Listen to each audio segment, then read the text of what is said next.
right, good morning and welcome to the agenda on Dominion Brokers Group this morning. I am Chike Ubogu, and this morning on the agenda we'll be discussing a topic that has sent ripples across Nigeria's political landscape.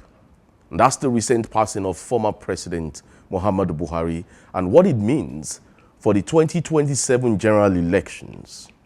Well, reactions have continued to trail his death. President Bola Tinubu and the ruling All Progressives Congress must now prepare for the 2027 general elections without the political influence of the late president. Buhari's exit came amid unveiling of a political coalition under the platform of the African Democratic Congress, the ADC.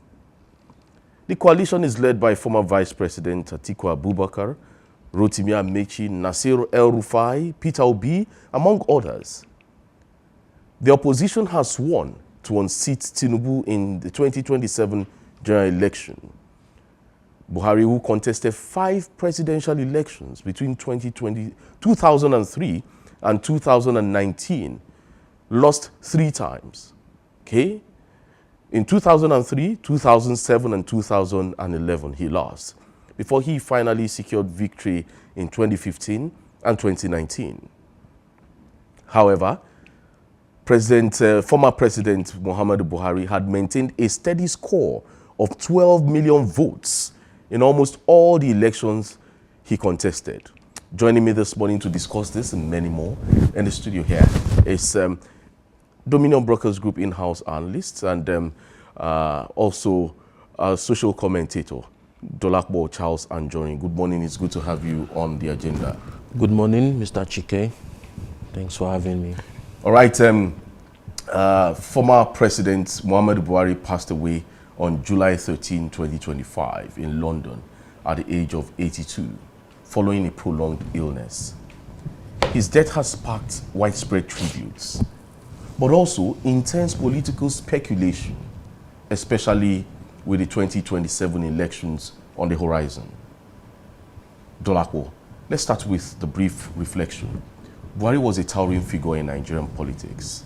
He was a military ruler in 1980s, 83 to 85. He was elected president from 2015 to 2023, and the first opposition candidate to unseat an incumbent in 2015. How would you summarize this man's legacy? Yeah, thank you very much, Mr. Chike. First of all, I want to say may the soul of late President Muhammadu Buhari rest in perfect peace, and may Allah grant him, Al-Jannah Firdaus, as they say in the Islamic parlance. In terms of aspiration, President Muhammadu Buhari has been able to, aspire to everything he has wanted to become. It's not easy to rise from the lower cadre of the military to the head of state. Then from then, he became a civilian president who unseated the democratically elected government, for the very first time in the annals of this country. But be that as it may, summarizing his legacy, we would have to look at the results, some of the policies he enacted. I make bold to avow this morning that, President Muhammadu Buhari, the country had high hopes in him, that he was going to rewrite the trajectory, the path, with which Nigeria was towing when he became the first military, not the first military head of state, when he became the military head of state through a coup. But unfortunately, that first dispensation as a military head of state was smeared by economic decline, was marred by human rights abuses, to the extent that he had to be ousted from power by his mates. Fast forward to 2015, fate shined upon him, and he became an elected civilian president with all the fanfare of the mantra called change, Nigerians believed that it was going to actually bring change to Nigeria. But when you look at the economic data before us, you look at the lives of Nigerians, you ask the question, was the average life of a Nigerian, was it better during his 8-year stint as president of Nigeria? I think the economic data actually paints that picture. Nigerian economy was growing for almost 8 years, by 1%. And meanwhile, before he took power, economy was growing year on year by 7%. We had inflation digit at about 8 to 9%. But before the retired general left power in 2015, what we had was 24% inflation. You talk about foreign direct investments. At the point, foreign direct investment dropped to about $0.8 billion. You also talk about, how he has been able to his influence. Don't forget that the judiciary as the arm of government, the House of Judges was broken down, as if we were in a fascist system of government, in a democrat, in a Gestapo style manner. And you also look at it, the border closure, the country went on recession twice. But this is not to say that it didn't have few significant impacts on the life of Nigerians. Take as an example, the neglected Lagos-Ibadan Expressway. He was able to deliver that before he left power.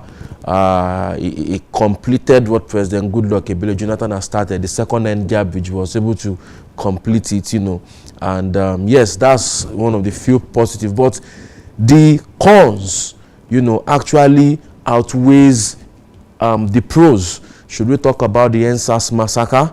It was there.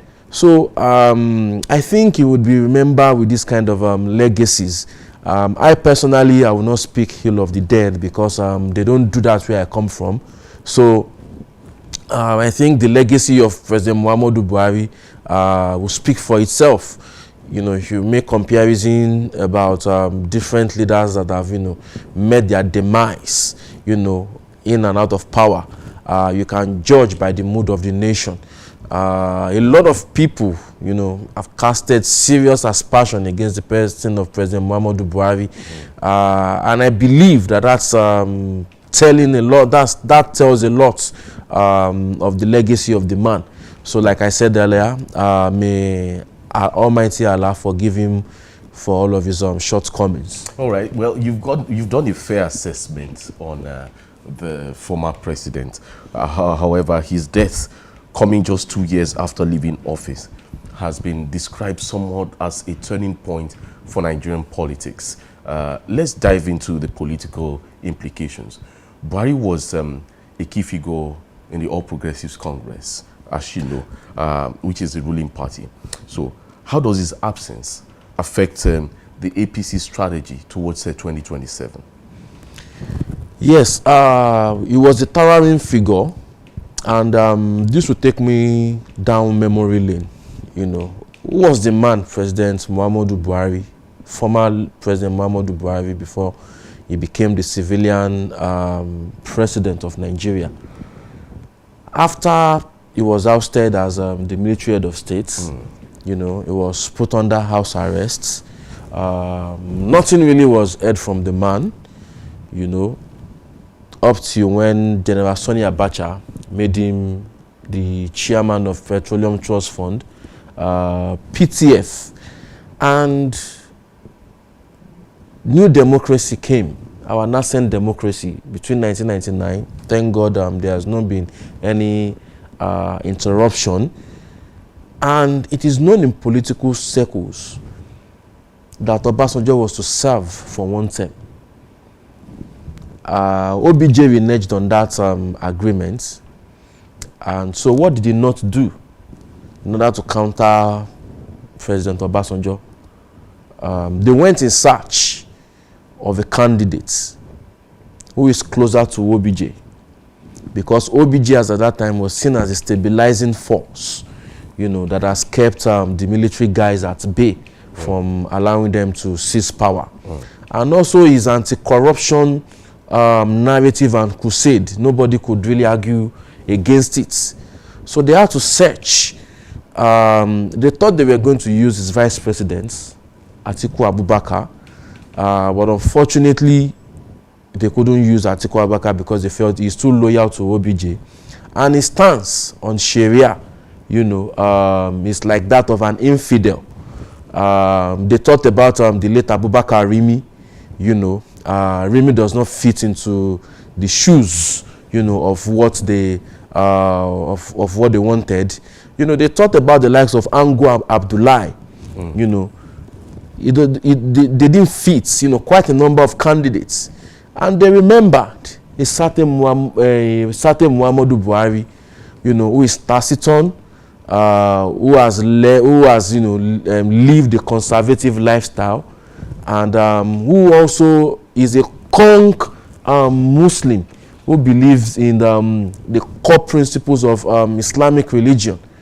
They brought him out, and he became the Megaskia. That was the term they coined, so that he could run against OBJ for attempting to thwart the agreement of a one-term presidency. But it didn't succeed. But it didn't succeed, yes, because OBJ saw Muhammadu Buhari, and he felt like, okay, this is going to be a major problem. And there is one term they use in the North. No, not basically in the North. The political term, is a political philosophy of outflanking your enemies. So when you outflank your enemy, you outflank them with religion, most especially, in the North. So OBJ raised the likes of Rabiu Musa Kwakwanso, the likes of Sule Lamido, the likes of Nasir El-Rufai to, counter the emergence of Muhammadu Buhari. So that's how Muhammadu Buhari came into the democratic debate, into the civilian debate of, contesting elections. But yeah, you've given the background story there, but how does its absence affect the APC, the strategy of the ruling APC ahead of the 2027 elections? Yeah, thank you very much. When they were searching for a candidate that would counter OBJ, there is a particular group in the Nigeria political context called Kaduna Mafia. It was founded by the late Sir Ahmadu Bello, back then. They had, because they called them Kaduna Mafia because the capital of the north then was Kaduna. Don't forget that I think Katsina came out of Kaduna here. So when you look at the group called Kaduna or Katsina Mafia, so to speak, you still have a towering figure, Maman Daura, who is the head of that group. You would see his body language. Where is it tilting towards? Is it tilting towards the current President Tinubu, or is tilting towards the coalition? And you look at the coalition itself, you find key members of late President Muhammadu Buhari in the coalition. But this is not to say that they are still not members. So are you saying that his absence will affect the APC strategy? Yeah, his absence might affect the APC strategy if they are not able to secure the buy-in of the major stakeholders, in the camp of President Muhammadu Buhari. All right, some have suggested that Buhari's death could jeopardize Tinubu's chances for a second term in 2027, especially if a strong northern candidate emerges within the APC or even from the opposition party. Well, what's your take on that? Well, when you look at it, the APC currently has a southern candidate, yes, which is President Bola Tinubu. President Bola Tinubu. Yes. Then you have the coalition. We don't know the candidate yet. There are a lot of guest theory out there, conspiracy theory. Will it be Atiku Abubakar? Will it be Peter Obi? Will the coalition pick their candidate from the north, or they will pick their candidate from the south? So the implication of this on the APC depends on where the opposition picks their candidate from. Because when you look at the permutation of 2027, it's not that straightforward. President Tinubu can only run for only one more term. If the coalition will present a southern candidate, can they secure the buy-in of the North to convince the North to support a southern candidate that has the potential to run for 2 terms? No matter what promises the southern candidate will make that I will run for 1 term, it's not that easy. OBJ made that promise that I was going to run for 1 term. He didn't fulfill it. He ran for 2 terms. Don't forget that the former president, Goodluck Bello Jonathan, also promised to run for 1 term. He didn't fulfill that promise. He tried to run for 2nd term. That was why we saw the coalition in 2015. So they will have to weigh it on the balance.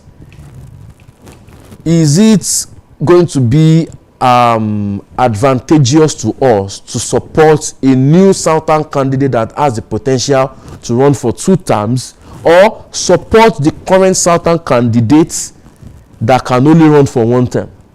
So you can see that the permutations are not that straightforward. So, and when you also throw into the mix again, you also have a political party like the PDP. The PDP, as we have seen now, is like an appendage of the ruling party, at least with their disposition. They are likely to also produce a southern candidate to prove a spoiler. So now, if the coalition, which is the strongest opposition party in the country today, is saying they want to present a southern candidate, the southern candidate that the PDP is likely to produce will balkanize the votes of the southern candidates that the coalition is going to present. So you can see the dynamics. Yeah. So now, because of our time, yes, because we have so many places to touch this morning, the All Progressives Congress came up in 2014 as a political party through the fusion of different political parties, entities, the ACN, the CPC, the PDP, NPDP, yes, you know, so many political AMPP parties at that time. Now, do you see Buhari's CPC bloc, which he came in from, to the APC? Do you see them dumping the All Progressives Congress now that their image maker, their mirror, is no longer there? A part of the CPC is already in the coalition. You talk about Emeka Nwajubia, you talk about Abubakar Malami, you talk about Nasir El-Rufai. So a part of the CPC bloc, Issa Pantami, they are already in the coalition. So meanwhile, they still have other members that is still actively working for the APC. So you're saying that there's going to be a movement from the APC? Yes, there's going to be a lot of political alignment and realignment. And while you have some of the CPC bloc in the coalition, don't not take it past them that they might work against the interests of the APC and also work for the coalition. Okay. Yes. Okay. So we've thought the APC's challenges. Now let's shift to the opposition now. Buhari's passing, do you think it might embolden the Labour Party, the PDP, the ADC, I mean the opposition generally? Do you think it will embolden them, you know, giving them hope that yes, there's going to be some fragmentation in the APC? It's not going to embolden Labour Party. It's not going to embolden PDP. Okay. Yes. It remains to be seen who is going to step in to inherit the core votes that normally comes from the Northwest region. Don't also forget that even before the death of Buhari, even outside, while he was in power, when he was going to be the outgoing president, you know, there was little he could even do to even secure Katsina for his party, APC. The PDP won in Katsina. in major blocks of the north, where the block vote of President Muhammadu Buhari comes from, the PDP won in those places. In places where they have never won before. Take as an example, Yobe. For example, the PDP has never won Yobe. Atiku Abubakar won in Yobe. So you can see that maybe in a way, this is just an assumption, maybe in a way, you've gotten a strong leader that the North would eventually, rally round about to actually strangle that vote, or wrestle that vote away from the stranglehold of the APC this time around. So this theory remains to be tested. Okay. Well, talking about testing waters and moving on, going to the second segment where we have the All Progressives Congress and the People's Democratic Party have dismissed former Vice President Atiku Abubakar's resignation from the PDP and his move to the coalition platform, the African Democratic Congress, to challenge President Bola Tinubu in the 2027 election as posing no threat. Yesterday, we got some news. In a letter dated 14th July 2025, an address to the chairman of Ward 1, Jada, in Adamawa State, Atiku Abubakar formally announced his resignation from the PDP. Yes. Since 1999, Atiku has left the PDP on 3 different occasions. Each time he leaves, it's just to further his presidential ambition. Let me take you down memory lane. In 2006, ahead of the 2007 presidential election, Atiku Abubakar left the PDP and defected to the Action Congress, the AC. In February 2014, he again left the PDP for the newly formed APC before his latest defection now to the ADC. So consequently, on the 1st of July, Atiku, former 2023 Labour Party presidential candidate Peter Obi, APC 2023 presidential aspirant Rotimi Amechi, former Kaduna State Governor Nasiru El-Rufai, and others adopted the ADC as a unified opposition platform to challenge President Bola Tinubu in the 2027 election.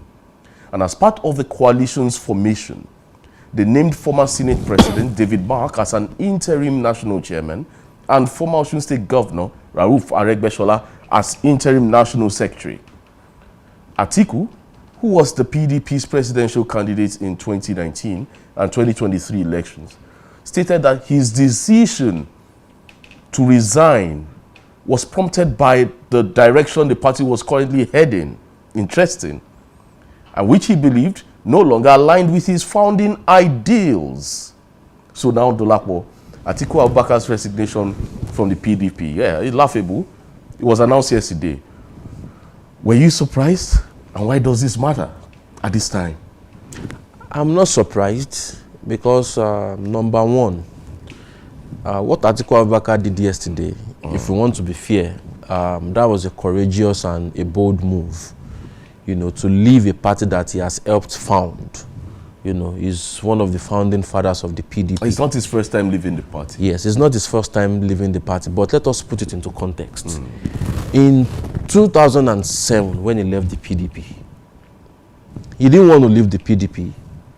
He was forced out of the PDP. In fact, when he moved to Action Congress, Atiku Abubakar did not even know that he was going to even contest for the presidential elections because the court did not rule until 3 days before the election. He didn't have any campaign at all in 2007. And he went on to pull, I think, about 4 million votes or something, even without campaigning. Fast forward to 2011, he came back to the People's Democratic Party. They went for the primaries. He lost gallantly to President Goodluck Jonathan, and he didn't leave the party. He lost in a free and fair context. He didn't leave the party. He supported President Goodluck Jonathan.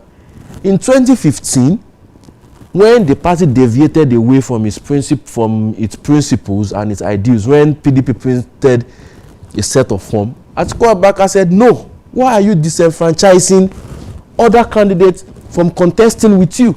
Meanwhile, you had an agreement that you were going to serve for 1 term. There was back and forth. That was when a certain part of the PDP pulled out to join the APC. Atiku Abubakar joined the APC.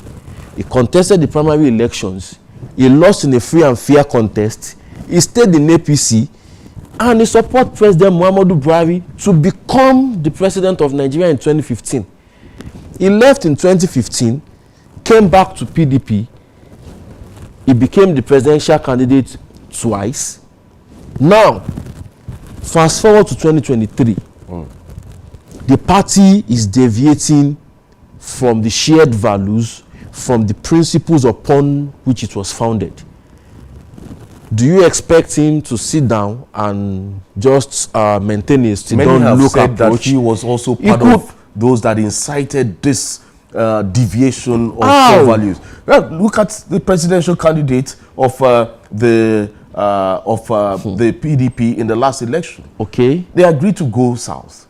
And all of a sudden, Atiku became the presidential candidate. They never agreed to go south. Okay. The agreement was that they were going to throw the presidential. See, Atiku was at that time, even in the PDP, held no structure in the PDP. Don't you think it was a political mistake? It was a misfire when Atiku Abubakar became the candidate of the PDP. It was not a political misfire. If a Sultana had become the candidate, would they have won the election? Mr. Chike, let us be objective. Okay. In this discussion. Yeah. The first narrative that the G5 governors was parroting, that the president must come from the south. Fine. The agreement was that if president was going to come from the south, it must come from the southeast. As a matter of fact, Atiku Abubakar was one of the leading voices that campaigned and championed that the tickets should be zoned to the southeast.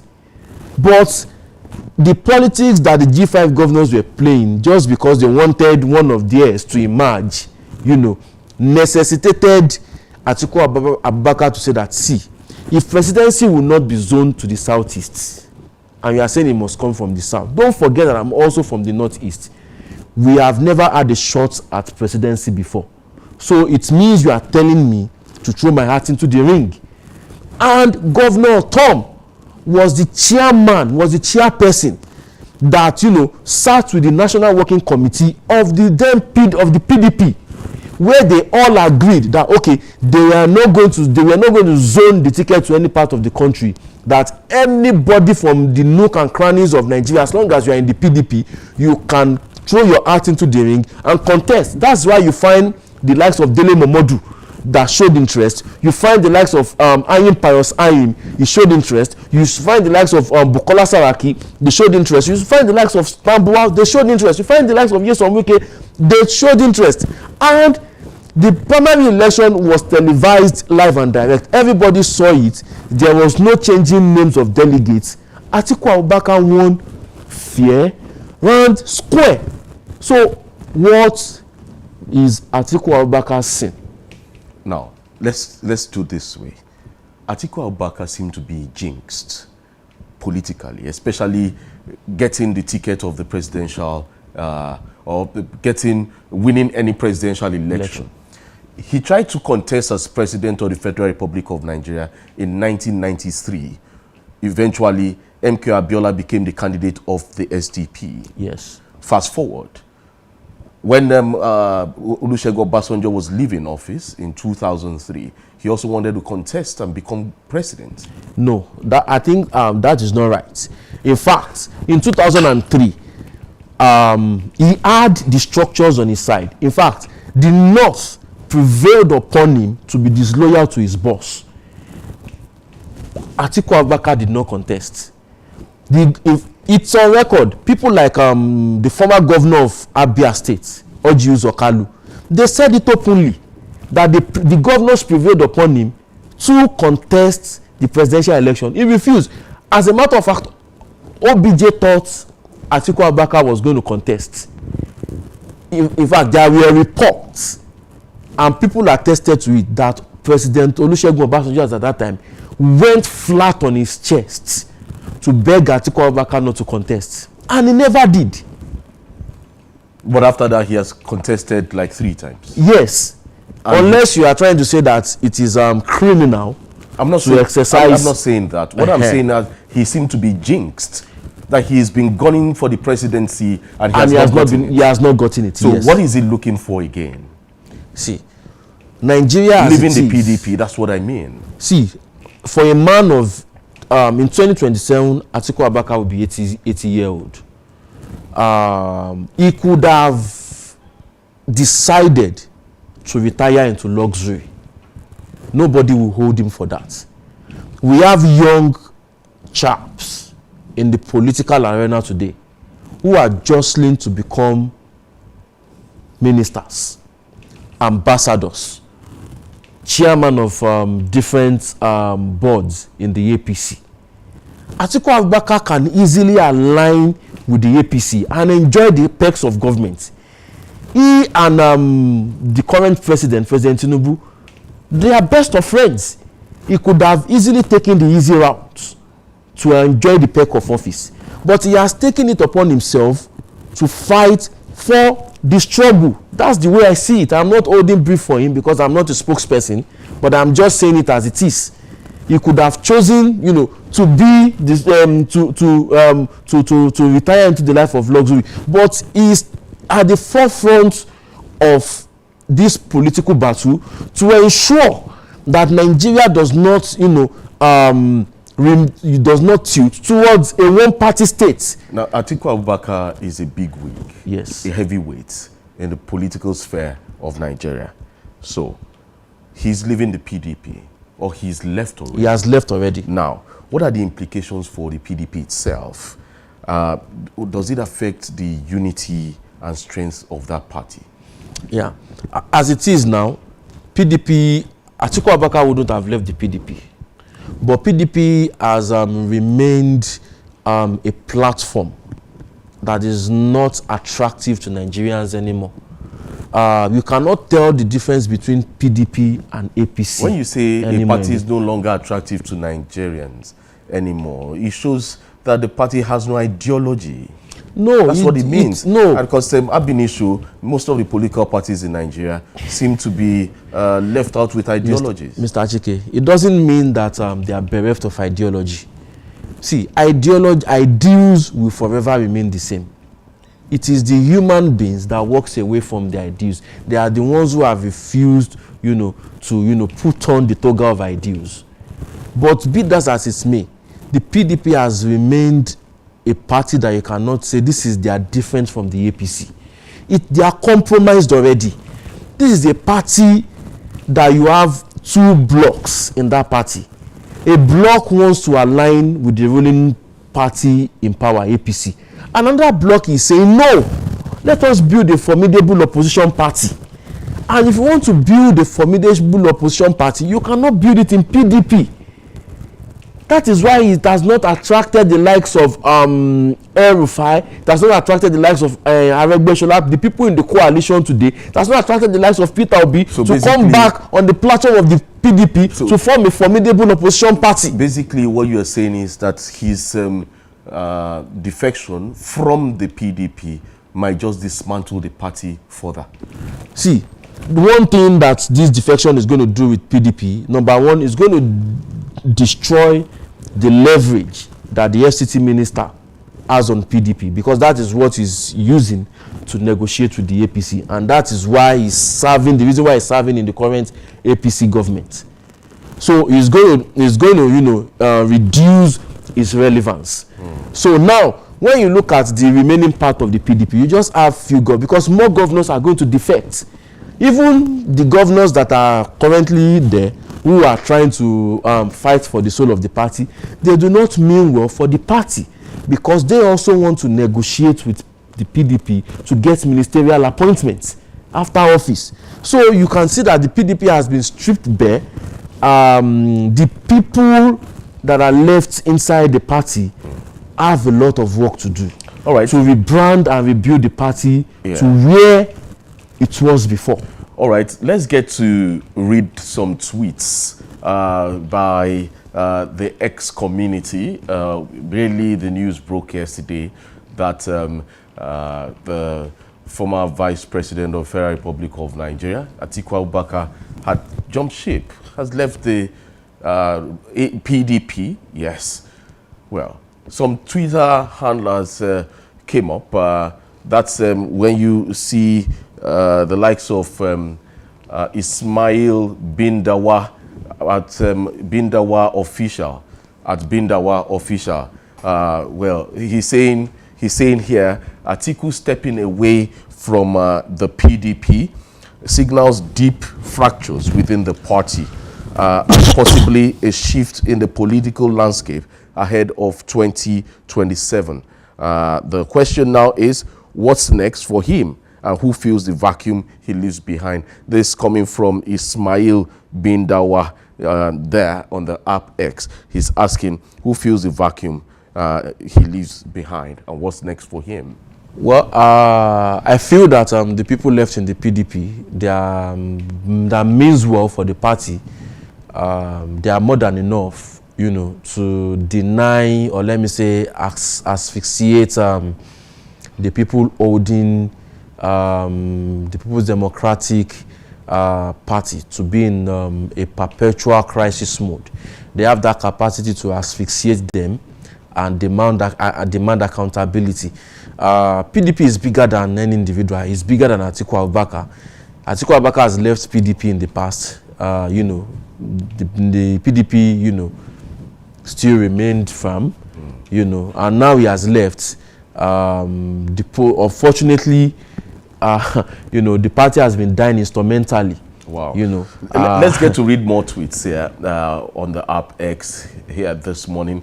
JO Coms, the handle JO_Coms on the app X is saying Atiku Abubakar playing politics by his defection from the PDP while Nigeria mourns Muhammadu Buhari, insults.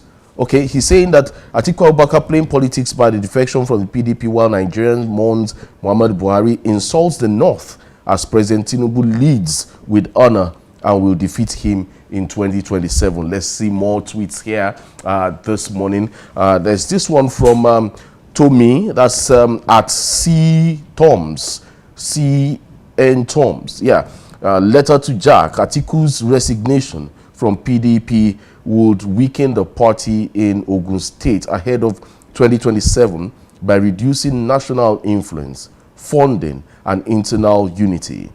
It could destabilize Ladia Debutu's camp, trigger defections, and make it harder for PDP to compete unless the party quickly restructures. Another ex-handler here at Light Wedding NG, with the name Juan, is saying this is the opposite.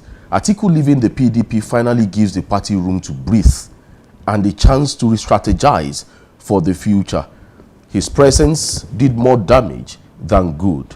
His exit is not a loss. It is an opportunity for withdrawal. All right, let's see if one more tweet there from this ex-handler too at Ricky Angie. He's saying Atiku resigning from the PDP has effectively killed all of PDP's dreams of ever returning to power. As for Atiku, the only logical path available to him is for him to crawl to Peter Obi and beg him to become his vice in 2027 elections. I doubt Dati would accept, though. Well, interesting tweets there on the app X. Many have drawn the line against Atiku. However, he going to the ADC, you want to ask, as we've been discussing his resignation from the PDP and its implications for the 2027 elections. One quick question, Dolapo. Atiku has run for president 6 times since 1993. And at 78, do you think he still has the stamina and the appeal for another run in 2027? If you are going to look at it objectively, 6 times. Yeah. He has never won. But when you look at it, at every point in time, when he decides to step up, you know, it sends shock waves. It sends, it rattles the court of power, you know, the powers that be. You know, that is to tell you something, that he's a man that they fear a lot. And number 2, look at his defection. Not even before his defection, mere unveiling the ADC alone, and they saw him as one of the arrowheads, because as a matter of fact, he is the arrowhead behind this coalition. You know, a lot of PDP strong bases have emptied their bases into the ADC. This is to tell you, also kill the debate of who is more influential in the People's Democratic Party. You know, over the years, a lot of people have been saying, oh, it is here some Wike that is funding the party, it is Wike that is holding the party, that is doing that. Just the exit of an Atiku Abubakar, look at how it has stripped the party of its essence, of its soul. You see, at 78, is still relevant in the scheme of things. Like I used to say, I tell people, I said, Atiku is politically relevant, even more than the current president, Tinubu. And these are my reasons. Number 1, Atiku does not have Lagos State. If you remove Lagos State away from President Tinubu, he is nothing. Atiku is from Adamawa. He doesn't install governors. As a matter of fact, he has had APC, PDP governors that they don't even defer to. Currently, there's a PDP governor there, Fintiri, who is not in his camp, who is working against his interests. Atiku does not keep thugs. If you go to the presidential library of Atiku Abubakar, you think you are in Harvard University. So, when you look at the man, after over 30 years. When you say Atiku does not keep thugs, yes. What are you insinuating? No, I'm just... But we just have to go. Of course. So, when you look at... and he's still politically... Yeah, he's still politically relevant at the age of 80. Or let me say 78 right now. Because who knows tomorrow? I'm not praying he should die. 78. I mean, that should tell you something, that there's something he's actually doing right. But the fact that he has not won does not diminish his political relevance. Do follow us on all our social media platforms. On YouTube, Instagram, Facebook, and TikTok. The handle is at Dominion Broadcast. And on the app X is at Dominion Cast. Visit our website at www.dominion.org.ng. My name is Chike Ubogu. Bye for now.